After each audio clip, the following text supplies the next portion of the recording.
Good morning, everyone. Welcome to the Workers' Mic right here on 720 WGN, powered by the Midwest Coalition of Labor. My name is Ken Edwards with the Midwest Coalition of Labor. Sitting to my left is Ed Maher with the International Union of Operating Engineers, Local 150. Good morning, Ed. Morning, Ken. How's it going? It's going well. How are you? I'm excellent. We got a great guest on today, and then a surprise at the end of our show. We have Ron Whittingham from Megan Financial. Awesome. Always interesting. We have a surprise at the end of the show. We do. Are you going to tell me the surprise? No. It's a surprise. How would that be a surprise? It could be a surprise to everybody else. You know how I don't like surprises. But speaking of surprises, Okay. I do have a surprise for you. And that is, I was listening to the show. I was out on vacation last week. At Dolly World or something. Well, we went to Tennessee, and we did go to Dollywood. But Dollywood. I didn't realize, you and Phil, I mean, you're a big fan of Dolly Parton. You were talking a lot about Dolly Parton. I had no idea you were such a big fan. So I brought you a gift from Tennessee. Oh, badass. And it's a Dolly Parton T-shirt. Oh, super cool. Yeah, so I'd like you to put that on and wear that for the rest of the show. This is the front? That's the front. There's nothing on the back. Dolly always comes first. That's what I heard. Yeah, so Hey-o. But yeah, it's good to be back for sure. It's good to have you back. First of all, thank you for the shirt. And I would like to thank Phil for filling in for me. Phil Davidson from the Carpenters. I listened to the show. You guys did a great job. Thank you. Yeah. Always. He's really, really good. Yeah. This is really embarrassing. Like, I don't see myself wearing this. I want you to wear it now. Right now? Yeah. You want me to take off my shirt? I mean, you can go to the bathroom that's in between segments. Yeah, all right. Fair enough. We'll figure something out. Creepy. Yeah. I think, let me ask you this, Ed. What do you think about this? Do you think that we need, like, radio names?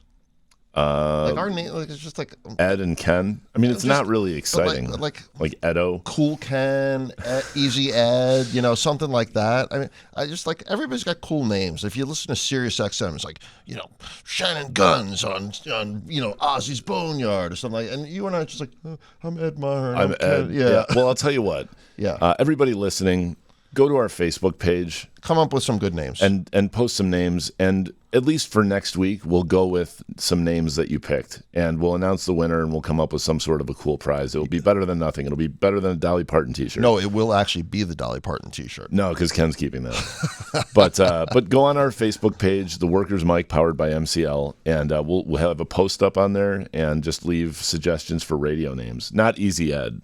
Yeah, so not that easy. Well, I don't know. That's not what I heard, Ed. Well, you talk to the wrong people.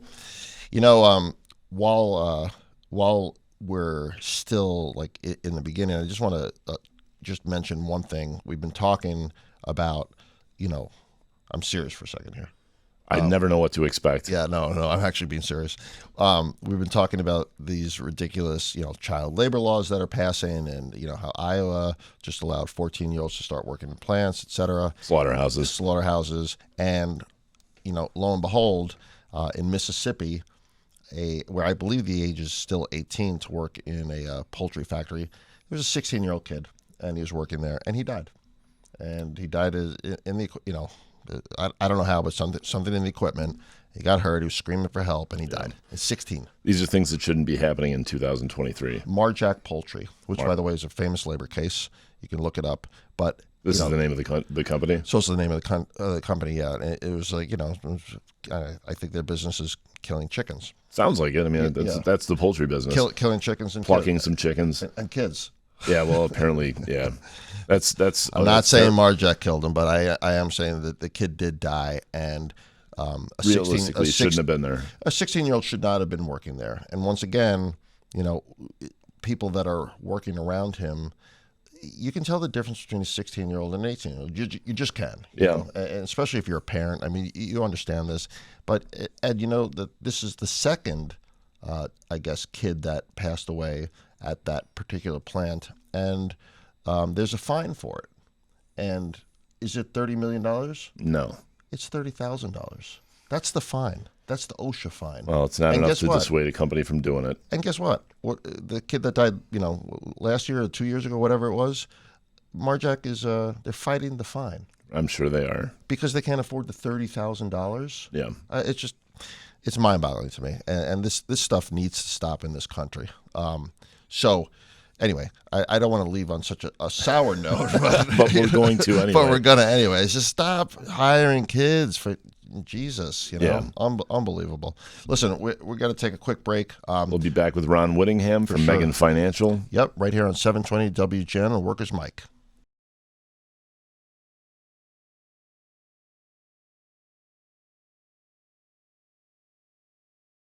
Welcome back, everyone, to the Workers Mike right here on 720 WGN. My name is Ked. Sitting next to me is Ed, and we are pleased to have with us once again Ron Whittingham from Megan Financial. Ron, welcome. Always good to be here, Ken. Yeah, thanks for coming in. So we were talking off the air a little bit. Give us that what you call napkin math. Yeah. I thought this was really interesting. If you want to have an extra $40,000 per year in retirement, and assuming you retire at 65, Yep. there's a calculation for it. Yeah, it's real quick, easy math. We call it back of the napkin math, whatever you want to call it. Right. And this is really kind of when we sit and talk to our clients who are not in the union because they don't have that money saved for them. So, we sit with somebody, it's all goals based, and we ask them how much money they want in retirement. And let's just say it's $40,000 a year. Right. And then they're getting their Social Security benefits, something from their wife. But to get that $40,000 a year, all you really need to do is add a zero to that, so that $40,000 becomes $400,000. Okay. And then simply multiply times 2. So to create that $40,000 income stream at 65 in your life, you need to save $800,000. So, that seems like a large amount of money to save. Well, it is, but if it's invested correctly, and if you start when you're young, it can get there pretty quick. Is that right? Why? Because of compounding, Right. or explain that. Yeah, compound interest. So as long as you get to 72%, your money will double. So if you're doing 7% a year, it'll take every 10 years your investments will double. Wow. So obviously the earlier you start, right, the quicker you're going to get to that number. Yeah. It sounds kind of nerdy, but I'm a finance guy and I love compound interest calculators. Right. Yeah. But just for fun, you should actually Google it and just start with a $200 a month investment. Right. Start it if you're young, start it at 20 years old, 30 and 40, and the end numbers, the difference is astounding. What is the rate of return that you should put in the compound calculator? Because it usually asks you for a percentage. So what should you drop in there? What's conservative enough that over time the market has returned? Yeah, I think in a balanced portfolio, so some stocks and bonds, somewhere between 6 and 8%, I think is realistic. Okay, so if you put in the number 7. You can mess around with it, right? Right. If you're more conservative, Yeah. You want to put in 6, and if you're, I guess more aggressive, what would you put in, like an 8 or something?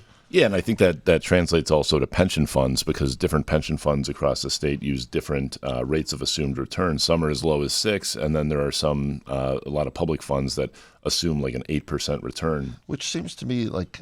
It's a little bit risky. Yeah, that seems to be tough to get, right? Ron, what do you think about that? Well, I think a lot of these professional money managers will, equities typically, the S&P 500 over time will do 11%. Not that you should have all of your money in the S&P 500. Right. You want to be more diversified than that. Bad year last year. And you were talking again before the break, Treasury bonds, U.S. government bonds, which are safe now that they're, The debt ceiling has been passed. So right. That we're not defaulting on our debt. Yeah, you can get a 1-year Treasury, so kick the can down the road and get a 5+% return, and it's guaranteed, which is risk free. That's not too bad. And 5%. We haven't seen that in 20 years. Yeah, right? Honestly, I've been doing this for 23 years, and trying to get a bond yielding 3%, 4%, 5% was impossible. So Right. that hunt for yield, was a lot of work. Now it's easy, but it'll be a challenge for equities because now you can, without any risk, you can make 5%. So a lot of the money that was, older people were forced into the market because they were looking for return is going to come out of the market because they can get CDs. They can put their money as CD and be happy with what they're getting. Look, I'm pretty conservative, right? And so I've been doing exactly what you just described. I'm fine with a 5% return. As a matter of fact, I'm thrilled with it because over the course of my adult years, Yeah.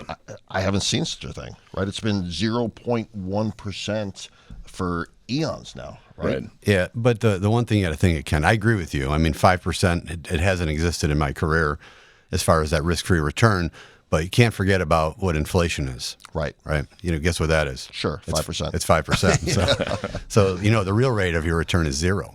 So, which is why typically equities outperform bonds in a rising inflationary period. Okay, and but are we in a rising inflationary period or we're in a declining? Because I thought we were declining. Well, I mean, it's coming off the highs, but we don't want to. It's not deflationary. There's still inflation, right? Right. So we're not going to see the prices of 2 years ago, Right? And we don't want to because that means the economy is shrinking and it's deflationary. So we just want inflation, which is still there, to moderate. Like about what? Like what are we looking at? I mean, the Fed wants 2%. I gotcha. That's their goal. So what do they do to make that happen? Do they keep raising interest rates? Yeah, they keep raising interest rates to kind of slow the roll of the economy. I mean, think about it. I mean, these to get a mortgage right now it's 6-7%. Right. So I mean, the affordability of these homes is a lot less than what it used to be. So they're going to build less homes, and construction people aren't working, and that's how you slow things. That's interesting. Which is why obviously the infrastructure and the Biden bipartisan infrastructure bill was so important, right? And I just took a drive around the Midwest literally over the past few days, and I mean, I can't tell you how much construction there was. Right. Road work. It was unbelievable. Bridges, roads. I mean, absolutely amazing. From the northern tip of Indiana to the southern tip of Indiana, I-65 is under construction for the whole run. I mean, driving through the state of Indiana, I was on vacation a week ago. I couldn't tell you the last time I saw that much. And I mean, it's great.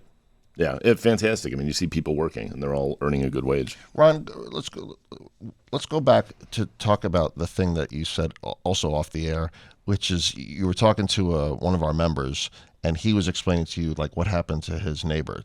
Explain that. Yeah. So I was sitting with a 134 electrician last week, and he's 55 years old, was awarded Social Security disability, and which means he's retired. Right. Right. He's 55, which is young. His wife's a couple years younger than him. It's a scary thing. I mean, you're done earning, right? Yeah. And to make matters worse, this fella, his neighbor, just had to go back to work. He wasn't in the union, doesn't have a pension, at the age of 70. Wow. Which that's Nobody not, wants to see that. No. I mean, if somebody wants to work and to keep busy, and I get it. The fountain of youth is to keep your mind busy, your body busy. But at the age of 70, you don't want to be forced into having to go back to work. So this gentleman was concerned about that, and rightfully so. But look, I had to explain to him, I'm like, hey, man, don't forget, you have these defined benefit plans. You have a pension. And they're not going to stop. You can live to 90. You can live to 100. You can live forever. And that money, that money, I mean, I don't think you can live forever, just for the record. Right? But if you did, the checks would keep coming. Yeah. Yeah, and they're not even checks. I mean, they're direct deposit. You don't have to even go to the mailbox. Right. So they're just coming. They're coming no matter what. Yeah, it's a comforting feeling, and once again, it's the benefit of being in a union, right? You have a pension, and you don't have to worry about going back to work at age 70. I mean, imagine that. Like it's like, well, I can't feed myself. What am I going to do? And also, who's hiring a 70-year-old? Yeah, he's not getting a $40-50 an hour job, right? I mean, he's going to welcome to Walmart.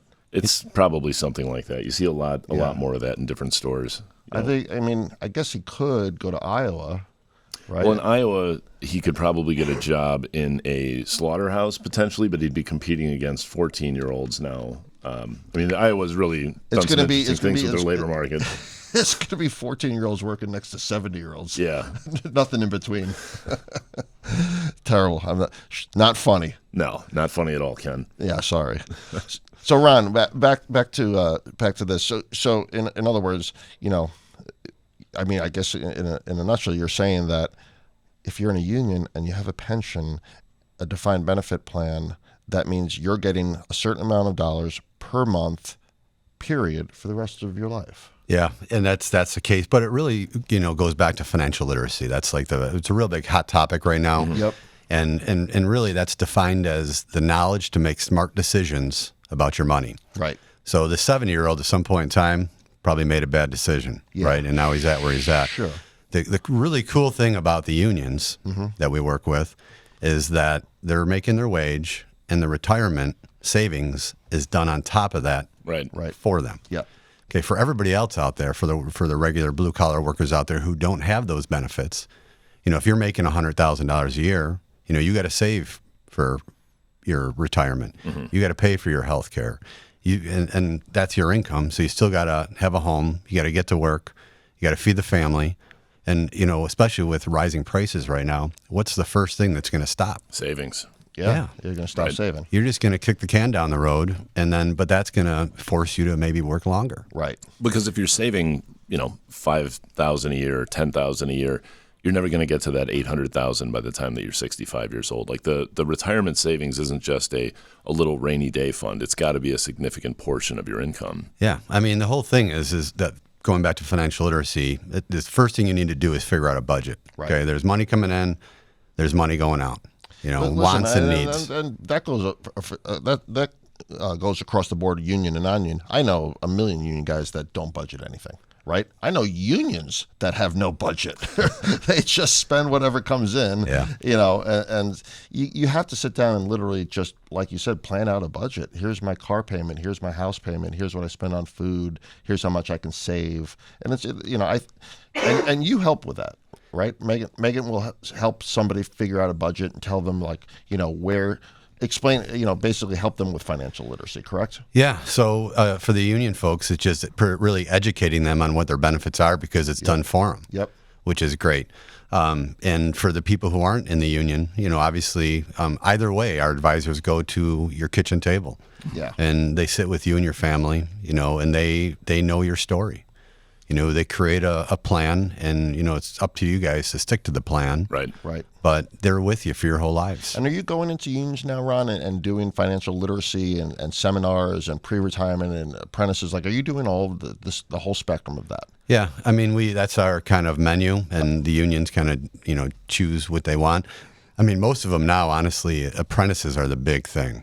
Yeah. They want to talk to them, and, Local 150 has a Know Your Union seminar, which is great. Yep. Because I always say that the benefits are the union's best kept secret. For sure. And we're kind of like the mechanism to get that out. We're the boots on the ground, and sitting at the kitchen tables and explaining that stuff. And I think now that we're seeing the results of the infrastructure bills, right? We're seeing everywhere I go, people are like, oh, we're bringing on this many apprentices. We're dying for apprentices. We need more bodies here, et cetera. And to get these young men early, or young men and women early, and make sure that they understand, their benefit package and how much they should be saving, or what their annuity looks like, or what their pension does. Some people have a pension and have no annuities. Some unions have an annuity and a pension. And you start working in the building trades now at 20, 21, you're a millionaire when you leave. I mean, more than that, Ken. I mean, it's a huge number. I was talking to Kevin Connolly from 134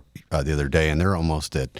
His communication workers are at something almost like $13 an hour going for their annuity. I mean, that's real money. That's what we were talking about. I mean, that's significant retirement savings. It's an amazing amount of money. Yeah. Right? Yeah, you start at 20. I mean, you work 30 years. I mean, forget about it. I mean, you're not going to have any worries. You're not going back to Walmart at 70.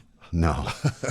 You might own a Walmart. I had a calculus teacher when I was in high school, and at the time I don't think I understood the importance of what he did, but for the first week of the class he taught us about compound interest. And basically it was, if you start investing a little bit now when you're 17, 18 years old, you can do that for like 10 years and just let it ride after that, and you'll wind up with more money than somebody who waited until they were 30 and invested every year until they retired. So for apprentices or for folks out there, the best time to learn about this stuff and start investing is right now. It's probably 10 years ago, 20 years ago, but the second best time is right now. Ron, where can they reach you? Yeah, so on the web at megent.com, or our phone number, we're here in our hubs in Orland Park, 708-444-1090. Yeah, listen, we appreciate your coming on, and we appreciate all the support, by the way, for the Workers' Mic. And I know, every union I talk to really values what you bring to the table, because this is really important. And, we've never really had this before. We just sort of, like you said, all right, we got benefits. I don't know what they are. I'm just gonna work. And now we're starting to understand exactly what our benefits are. And if you're listening out there, come to the building trades. You will have everything that Ron is talking about, and then some.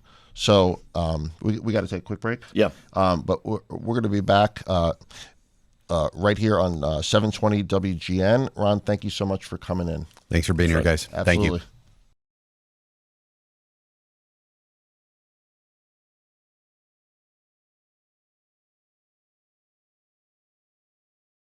Welcome back, everybody, to the Workers' Mic right here on 720 WGN. I'm Ed Maher, and I'm here with Ken Edwards. And if you were listening to the last segment, we just spoke with Ron Whittingham from Megan Financial. Thanks again to Ron for coming in. Yeah, it was awesome. Yeah, always really informative.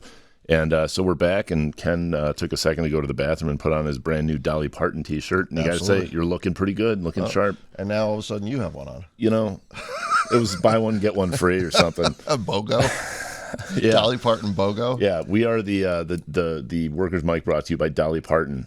I mean, she is really, she's fantastic. She's just like a good human being. You were saying that she, if you go on her website, you can get any of the books that people or states are banning. Right, and they have a thing. It's called like the Imagination Library, and I think kids all across the country. It's devoted to kids who can't afford books or who don't have any books. Yeah.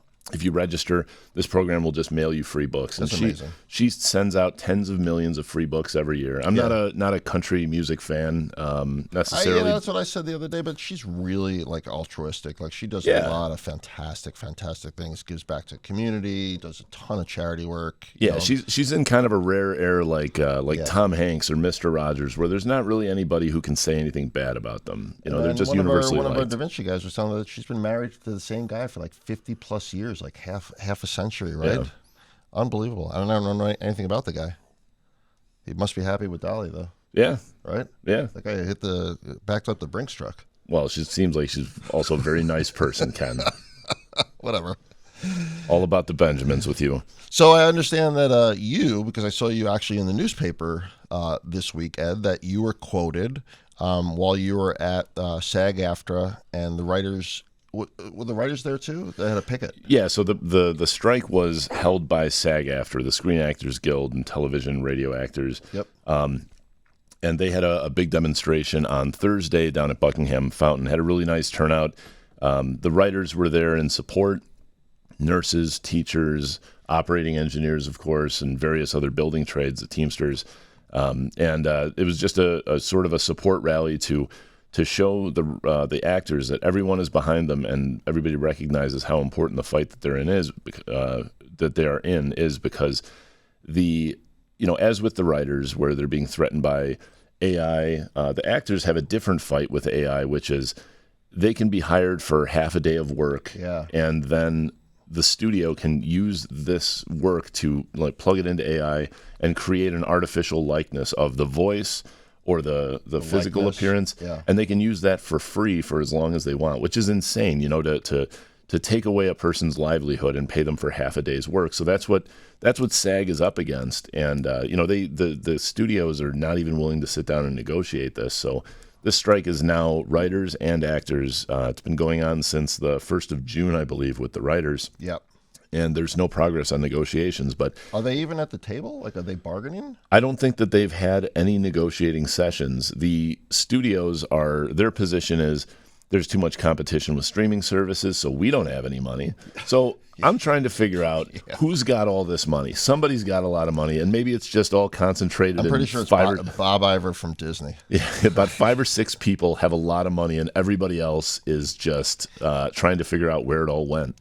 And streaming, like, they won't actually tell you how many subscribers they have or how many people watched a certain show. They don't disclose that information to the writers or the actors. To anybody. Because then someone will use that to say I should be getting paid more. Of course. One of the more powerful things that happened at that demonstration was the president of SAG-AFTRA said, raise your hand out there if you've ever gotten a royalty check from a streaming service that was less than $1. And everybody raised their hand. Less than $1. Right. These royalty checks, if you wrote on Seinfeld or something like that, you'd get a check for, $2,000, $5,000. Every time that show aired and was syndicated, you could raise a family. You could make a living on that. Sure. And then the other thing is to under SAG, people think Screen Actors Guild and they think of the award show. They think of A-list actors and actresses.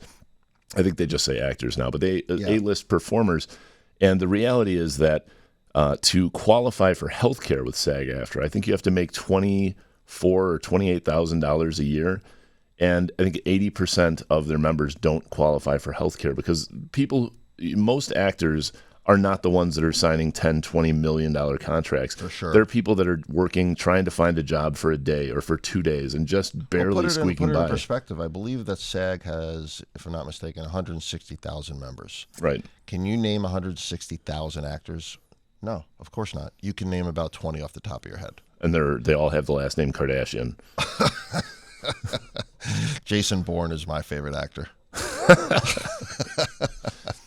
So, and there is a SAG-AFTRA office here in the Midwest, and their executive director, I think is his title, like our version of a business manager's name is Eric Chadron. And he, I asked him about this as well, and he, he explained to me that exactly what you just said, which is, they want to have what they consider a background actor come in for a day, scan their likeness, and they can use it forever. Right. Like 130 years from now or 200 years from now, when, by the way, the entire world is actually going to already be run by AI, humans will be gone, but they'll have the likeness of a bunch of humans because they scanned them. Right. I mean, come on, man. What do they need that for? They're going to nickel and dime people to death. And I've read about also the writer's strike that, some studio exec or some idiot put his foot in his mouth and said, we're going to try and starve them out. Wait till they can't pay their rent. Wait till they can't buy food. And that is, kudos to the guy for being honest, because that's what they're doing. Right. They're not negotiating. Yeah. So they're just waiting for what? They're not waiting for them to have an epiphany and go, oh, I'm sorry, you're right. We are going to take that garbage deal. They're waiting for them to bend because they won't be able to afford to eat anymore. Right. And, hopefully the public puts pressure on these companies, to do the right thing. Hopefully the president puts, pressure on these companies to do the right thing. Right. I mean, it's they're treating actors like a commodity. I mean, think of it like this. If you were to take Forrest Gump or take any performance by any really great actor or where an actor really made the movie. Yeah. Take Cillian Murphy in Oppenheimer. And somebody wrote that script. Could any person just read that script and make that performance? Absolutely not. Could you design some AI program to act that out and get a good performance? Absolutely not. Sometimes there are just singular performances that are reliant on an individual, a human being who stands in there. Computers can't do this. They aren't actors. Actors have a... I think that was your quote in the paper, right?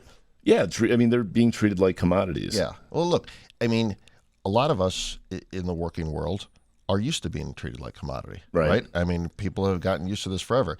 It has now reached, the upper echelons of a society, which are actors, actresses, multimillionaires, etc.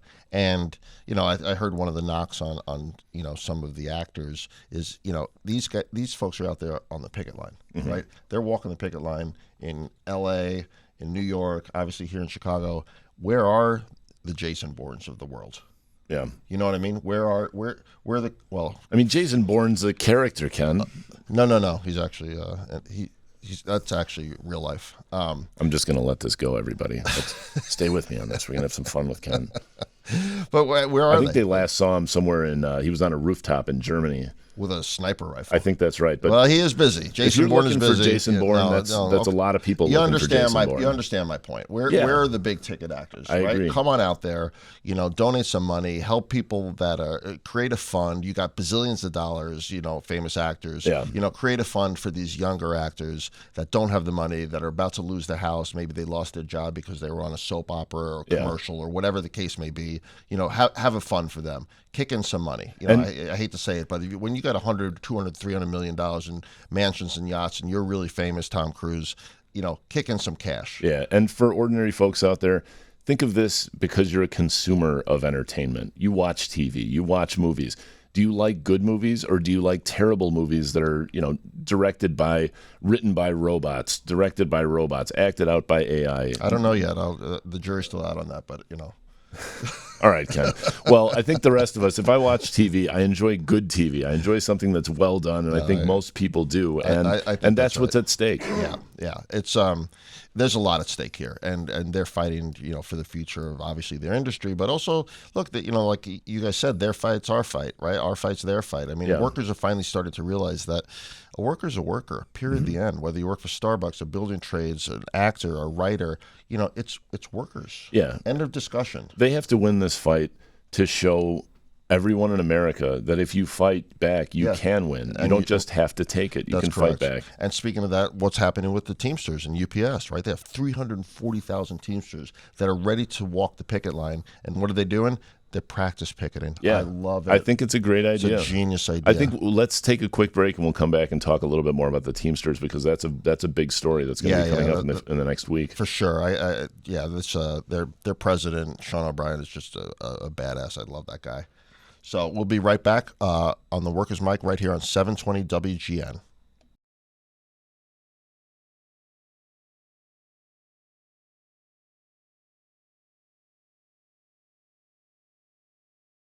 Welcome back, everybody, to the Workers' Mic right here on 720 WGN. If you were listening before the break, we were just starting to talk a little bit about this looming UPS strike that is supposed to start, I think, on the 1st. It will crush commerce here in the United States. And I think the Teamsters are sitting in the catbird seat. They have a lot of strength here. And they got a lot of stroke. And you know what? As well they should. I was reading something in the Washington Post. This Teamster worked there for 16 years. He's making $20 an hour. That's just not enough. Period. The end. And he has to have a second job. They have many part-timers, and the Teamsters are fighting for good full-time middle-class jobs. I've seen, everybody here has seen their UPS driver, right? Right. There's no air conditioning in those trucks. Right. Right. So you're seeing them, especially in these heat waves that are going on around the country. I mean, these guys are, it's a dangerous job. So I think that they've agreed to put AC in the trucks, which, by the way, you shouldn't have to ask for. It's like, you got to negotiate that. It's like, I need 4 wheels on this truck instead of 3. Oh, you do? You should negotiate that. Do you need air in all the tires? Yeah, exactly. Yeah. So the Teamsters are, good for them, and I hope they win this thing. I hope, actually, quite frankly, that UPS comes to its senses and gives them the deal that they deserve. Right. But I just found one thing interesting that Sean O'Brien, the head of the Teamsters, said, and there was talk about the Biden administration, similar to what he did to the railroad, which is come in and make them take that contract. Right. And that happened, years ago with the airline industry, big government, right, getting involved in a labor dispute that they really have no business in. Yeah. I mean, Joe Biden's track record on this, I guess, isn't great for the workers' side. So there's reason to think, as with the rail strike, that if he did step in, he might tilt a little bit in favor of the railroads, or in this case, UPS, and keeping commerce open, the national interest. But if that's going to hurt workers in what are very reasonable requests for their contract, I think it's best left alone. I think he needs to just stay out of it. And I think, the Railway Labor Act is different than the National Labor Relations Act. I think it gives him certain powers. I'm not 100% sure what he would do in the National Labor Relations Act. But at the end of the day, Sean O'Brien said, I'm from Boston. If 2 people are in a fight on the street and you're walking by and you have no dog in that fight, keep walking. Yeah. And I was like, that was a direct message to Biden, which is stay out of it. Let us sort this out. Listen, it's capitalism. It's the free market, right? Let workers have their day.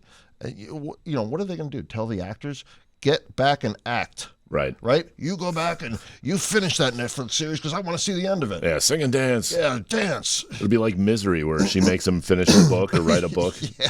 Keeps breaking his ankles. Yeah, exactly.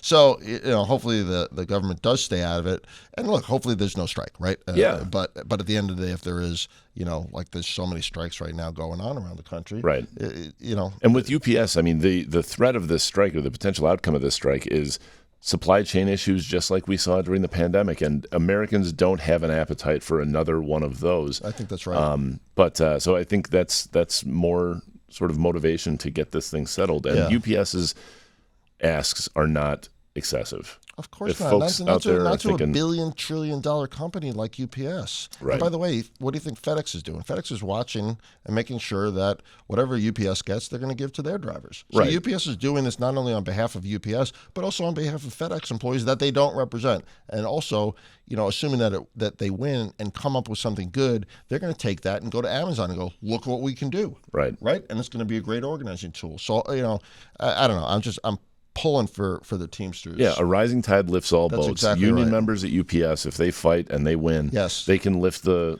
standards for the And that's- non-union workers at FedEx, at sure. Amazon, everywhere else. And that's what people need to understand. And once again, it's not, a fight for some workers is a fight for all workers. Right. Right?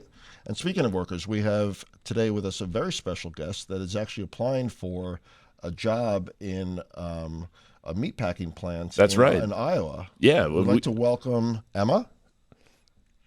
Emma Maher, you can get up nice and close to the microphone there. Emma, welcome.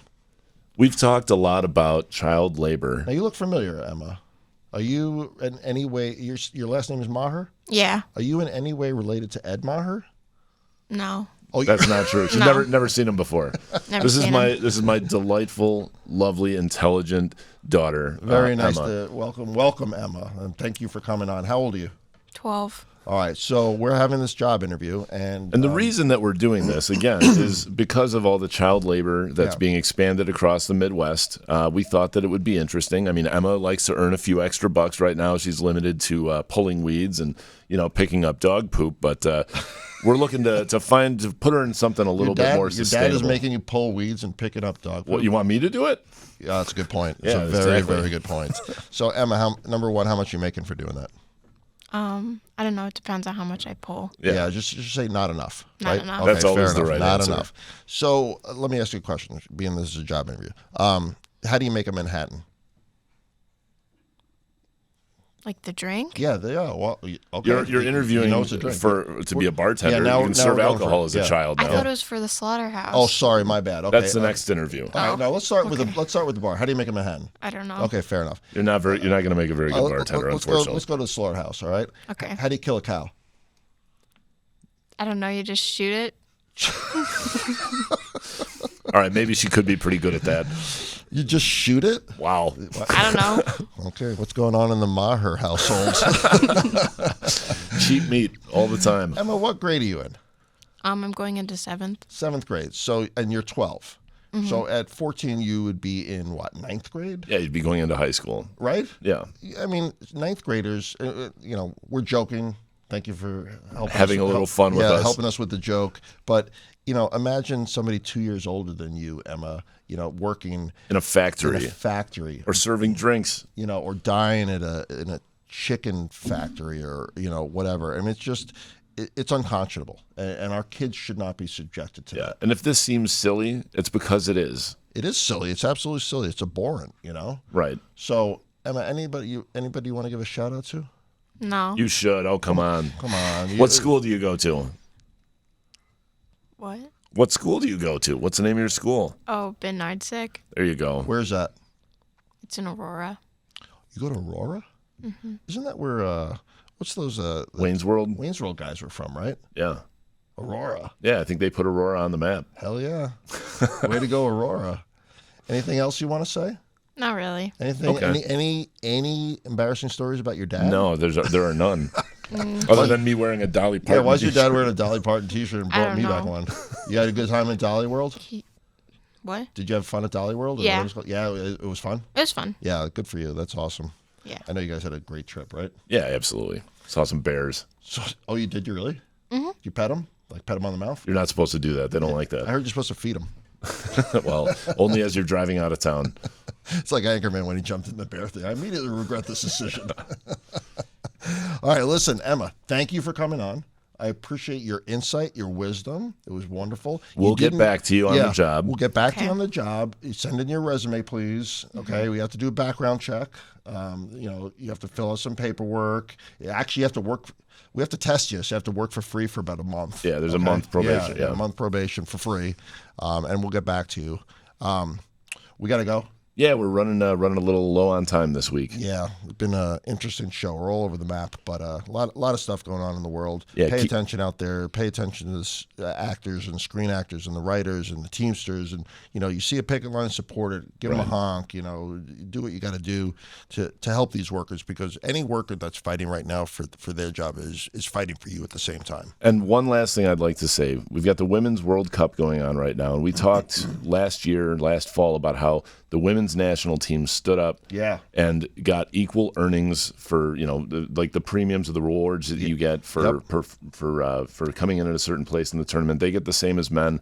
They set a really powerful example in sports. They're playing right now. It's on TV. If you get a chance, watch them. Go USA. Absolutely. Go USA is right. All right, we will be back next week with more of the Workers' Mic right here on 720 WGN.